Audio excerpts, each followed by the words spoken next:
Mister Shakib Khan, আপনি কি মনে করছেন যে আপনার চেহারা দেখিয়া বা আপনার সিনেমা দেখে আমরা ঢাকা কেবলটা সাপোর্ট করছি? না না না, আপনি যদি এটা ভাইবে দেন তা আপনি খুবই ভুল করছেন। আমরা সাব্বির রহমানের দেখে ঢাকার 50%, ওই ঢাকা যত সাপোর্টার আছে এর মধ্যে 50%-এর উপর সাপোর্টার হচ্ছে আপনার সাব্বির রহমানের ফ্যান।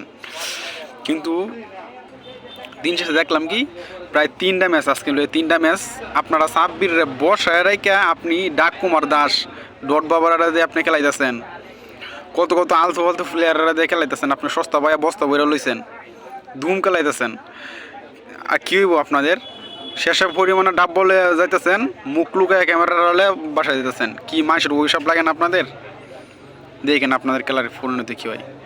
একজন ভালো মানের প্লেয়ারে আপনারা বসায় রেখে আপনারা এই কুকামগুলো করতেছেন। মানুষের অভিশাপ ভাই, আমি মন থেকে অভিশাপ আইতেছে আমার, আমি মুখে না করলেও আমার মন থেকে অভিশাপ আইতেছে আপনাদের প্রতি ভাই। ভীষণ বিরক্ত হয়েছি। একটানা 3 দিন আমি আজকে খেলা দেখতে বসলাম, ঢাকার খেলা। 3 দিনই দিকে যে সাব্বির রহমান বসে রয়েছে, এটা হইল ফালতু সব।